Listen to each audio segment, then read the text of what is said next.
time to look at questions 1 to 6.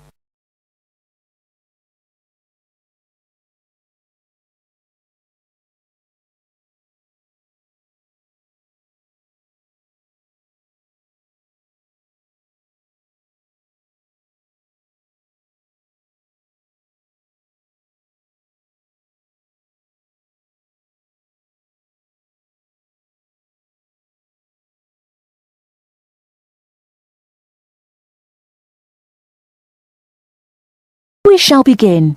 You should answer the questions as you listen, because you will not hear the recording a second time. Listen carefully and answer questions 1 to 6. Good morning, I am a rental agency. How can I help? Oh, hello. I'm ringing about some problems I'm having with my apartment. Yes, of course. If I can just get a few details first. What's your name? Don Chester. How do you spell that? Chester. Okay, and the address? Apartment 4, 18 Ruby Lane. Ruby Lane, and that's in Newbridge. Oh yes, I know the one. Could I ask how long is the lease? It's for a year. And you moved in on? Last week, on 24th May. Good, thanks. Now, what are the problems you found? Well, nothing too serious, you know, but a few things that have been building up over a few days. Yes, of course. Well, the first thing is the fridge. The seal on the door is decayed, and we have a small child and need to keep milk cool, so we need to get that done straight away. Okay, that's the fridge for immediate repair. And then there's a little problem with the gas water heater. Uh-huh. The switch is broken. Right. It's not serious and we can still use it. But if you can send somebody over in the next couple of weeks or so, that'd be great. Okay, I've got that. Then we're worried about the front windows. Are they broken? No, but there are no blinds on them. And you know, with privacy these days. And when would you like those done? Oh, it's not really urgent. But there are only thin curtains on the windows, and people are walking past. Yes, we'll have those done for you by next week, don't worry. Before you hear the rest of the conversation, you have some time to look at questions 7 to 10.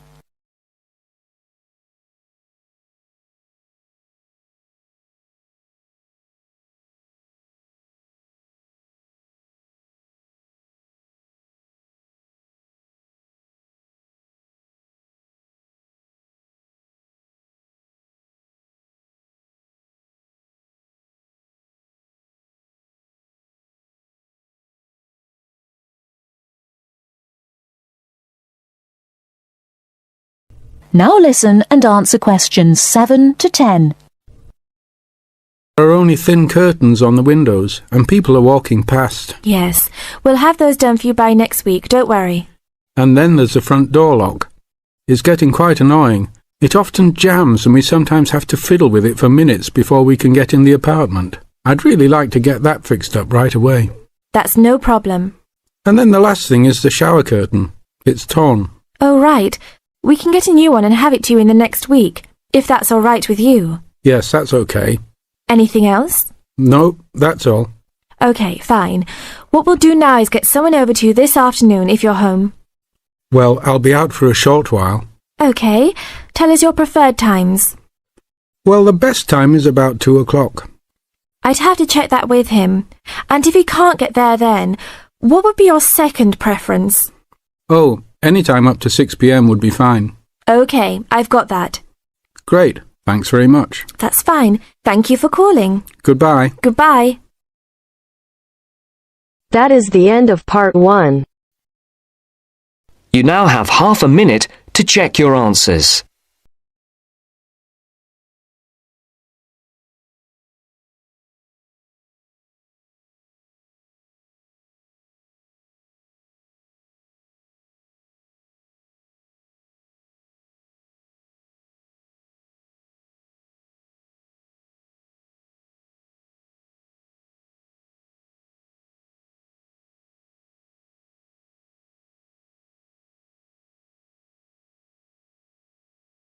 Part 2.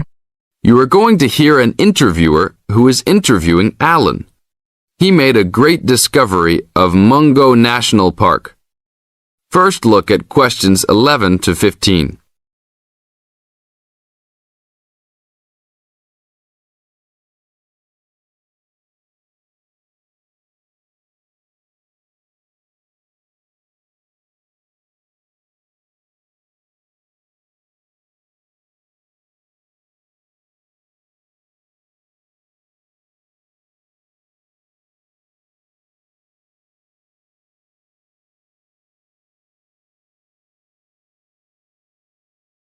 As you listen to the first part of the interview, answer questions 11 to 15.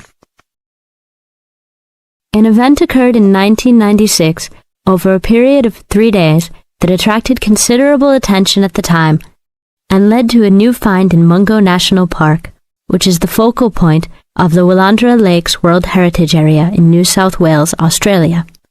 I talked to Alan Moore, the organizer of this trip, about his experience. Alan, what was the purpose of your trip? Well, as you know, I love the outback and lead tours of people wanting to go into more remote parts of the country. However, I thought it was time for me too to have a holiday. So I packed up my family and we went to Mungo National Park. Why did you choose this location? It holds a record of Aboriginal life stretching back over 40,000 years. And of course, I wanted my young kids to be amazed by the main feature of the park, the remarkable Walls of China, as they're called, where wind and water erosion have exposed this long history. I see. What was the weather like? It was unusual for that time of year. The rain was just one continual downpour after another. We were always soaked to the skin. So we decided to cut our holiday short and only stayed 3 days in the end. However, it was eventful. The obvious problem was to get back to the nearest town, a small place called Burunga. But the dirt roads out there are always impassable after rain, so we settled down for a long, wet wait in the park. We didn't really mind because the scenery was so interesting. However, the kids wandered away without our noticing, and eventually we realized they must be lost. So we used our two-way radio to contact the park rangers and the police, and a helicopter was sent. Luckily, the kids were found within a few hours, but they'd made an important discovery. Now look at questions 16 to 20.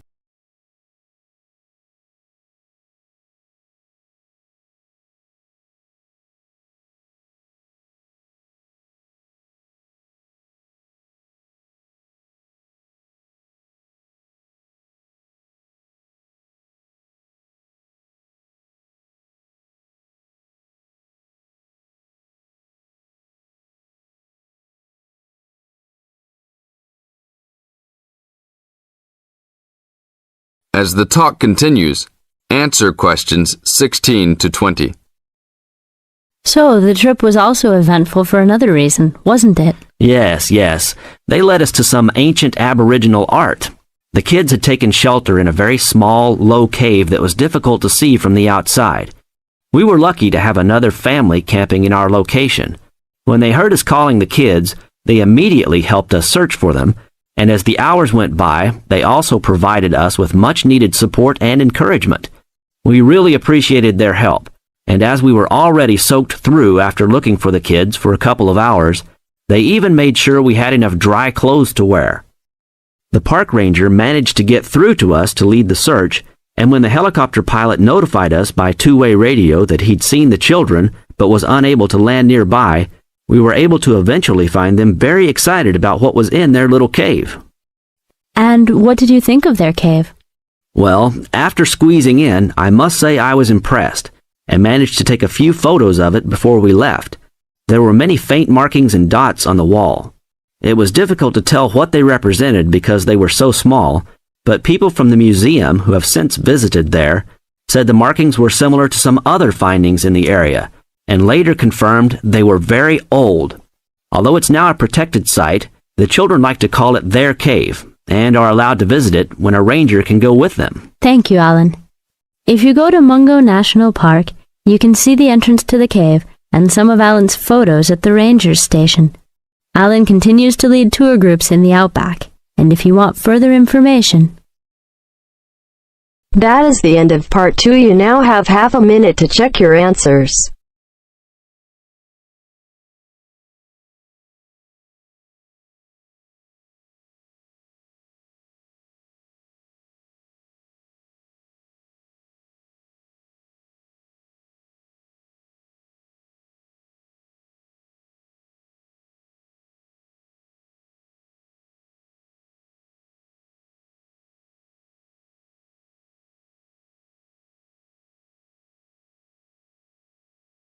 Now turns to Part 3. Part 3. You will hear a phone conversation giving information about a health and fitness centre. First, you have some time to look at questions 21 to 26.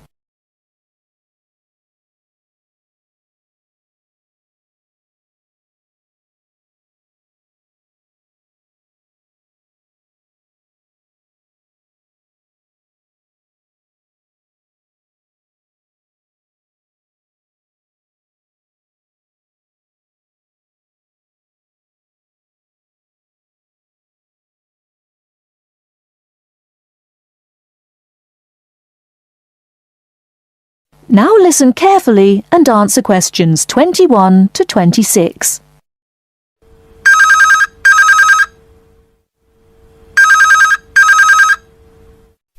Hello? Hello, is that Miss Heidi Jones? Yes? Good morning, Miss Jones. I'd like to take a few minutes of your time to tell you about the Seven Oaks Health and Fitness Centre, which is in your suburb. Would that be convenient? Okay. Well, the centre's not far from you. It's on the corner of Marion Street and Giles Street and has a large car park. It's open every day of the week, opening on weekdays at 6 a.m. and at 9 a.m. at the weekend. It closes at 9:30 p.m. Monday to Friday and on Saturday at 4 p.m. and Sunday at 2 p.m. We also have childcare Monday to Saturday from 9 in the morning until midday for a small extra charge. So you can leave your children in safe hands while you attend one of our classes, or perhaps have a swim, or if you just want to relax in the spa and sauna or steam room. Talking of classes, we have a very wide range which are designed to suit all different levels of fitness and individual needs. I mentioned the pool just now. Well, in addition to swimming laps or just relaxing, we also offer aqua aerobic classes, which are 45-minute classes that use the therapeutic effects of water. This provides a very safe and effective exercise and is suitable for all fitness levels, as well as being a lot of fun. Many people who haven't been exercising for a while start in the aqua classes, as do people who need to take care after hospital surgery, for example. These classes are very popular and are scheduled every weekday, Monday to Friday, and on Saturday afternoon and Sunday morning. Another very popular activity in the pool area is learning to swim, and these swimming classes are held at 4 p.m. every weekday and in the mornings at the weekend. By the way, they're open to both adults and children of any age. Before you hear the rest of the talk, you have some time to look at questions 27 to 30.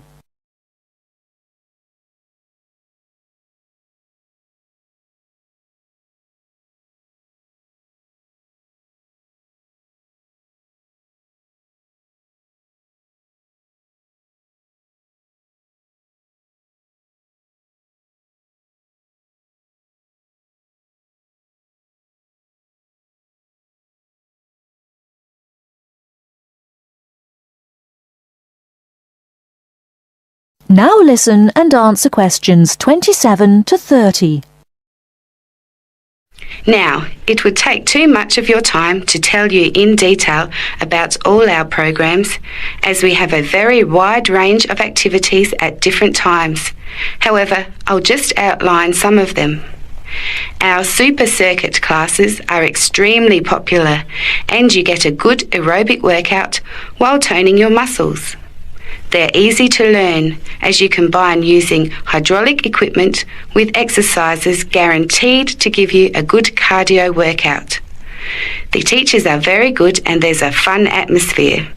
And the classes are very effective in assisting weight loss, relieving stress, lowering blood pressure and generally increasing fitness.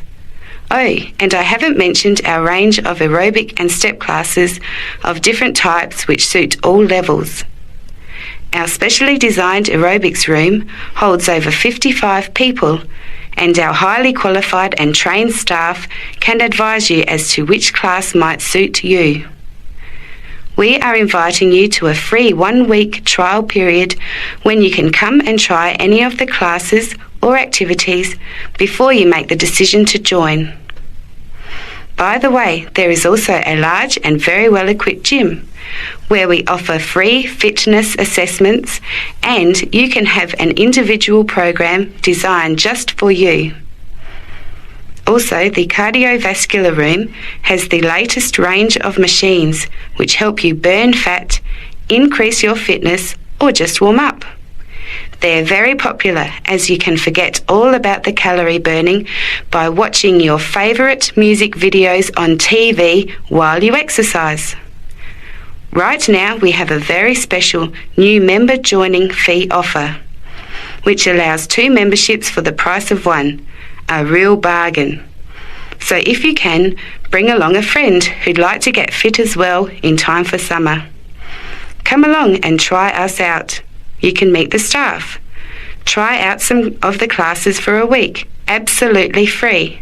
And then, if you like us, sign up for only $110 each for 6 months.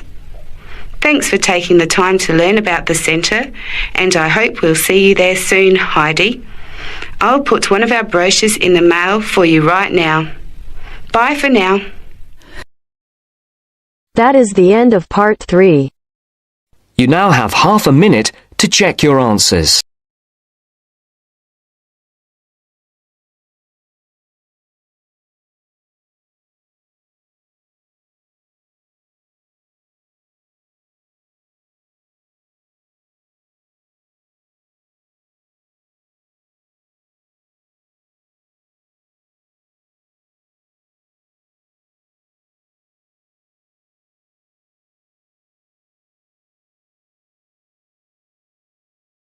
Now turn to section 4. You are going to hear the first part of a lecture on American culture and American customs. First, you have some time to look at questions 31 to 40.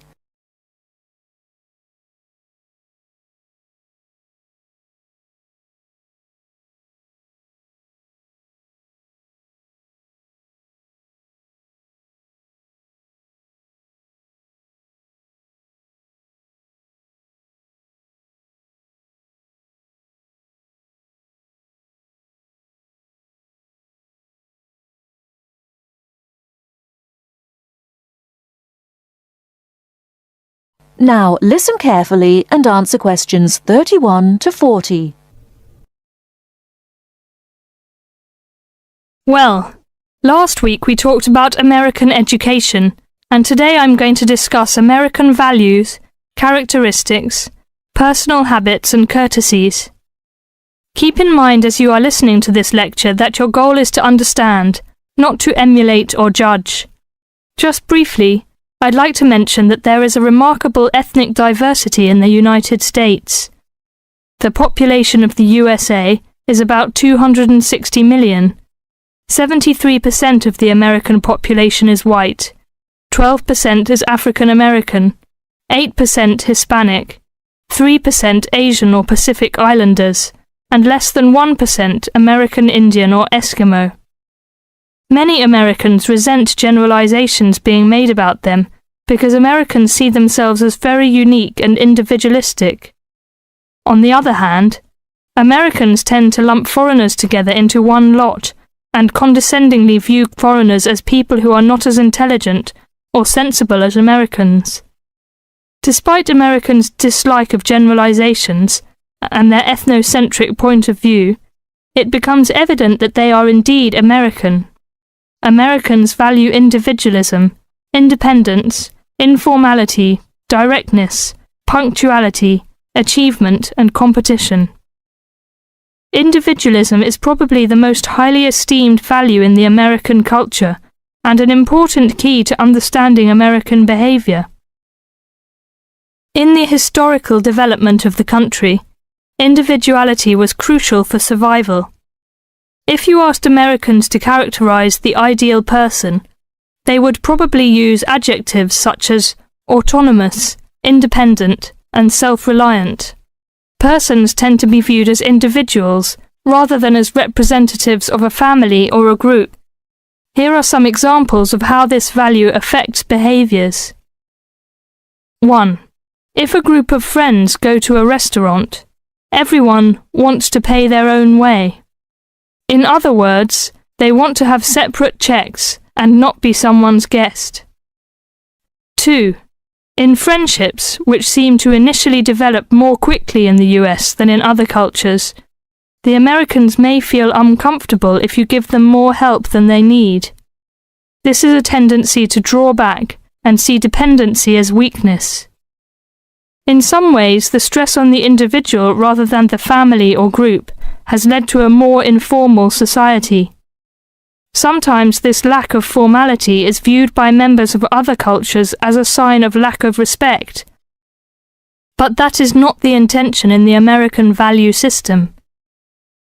This informality is even more predominant on the university campus than in other segments of society. Some ways in which you might see this value expressed in behaviours are: 1.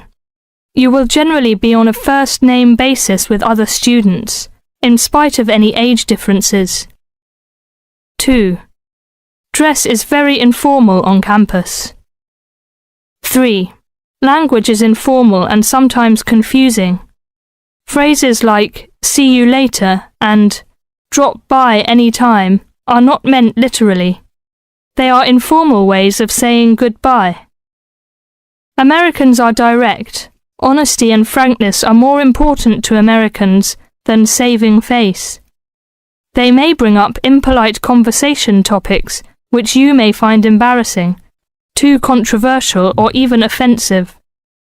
Americans are quick to get to the point and do not spend much time on formal social amenities. This directness encourages Americans to talk over disagreements and to try to patch up misunderstandings themselves, rather than ask a third party to mediate disputes. It is particularly interesting to see what behaviours have culturally become associated with straightforwardness. 1. A firm handshake somehow has come to be interpreted as a sign of sincerity. 2. Looking at a person when you speak to him or her gives an indication of honesty. 3. In a question of honesty versus politeness, honesty wins. It is considered better to refuse graciously than to accept an invitation and not go. 4. You will be taken at your word. If you refuse food the first time it is offered, to be polite, it may not be offered again. An American will not know that your initial refusal is politeness. Great value is attached to time in the US. Punctuality is considered an important attribute. As with all values, there are different rules of acceptability in different cultures. In the US, you should be present for school or business appointments at the exact time agreed upon. In social appointments, you can arrive 10 to 15 minutes after the agreed upon time without giving offence. If you are invited somewhere for dinner and are more than 15 minutes late, you will need to offer an apology and an explanation. A phone call explaining you have been detained and will be late will save face for you and patience for the other person. Americans also value achievement and competition.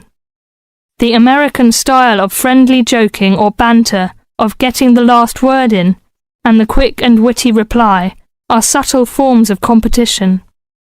Although such behaviour is natural to Americans, you may find it overbearing or disagreeable.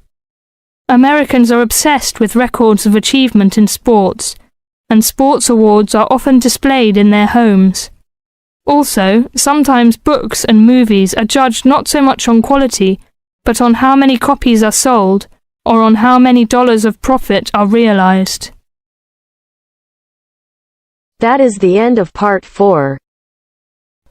You now have half a minute to check your answers.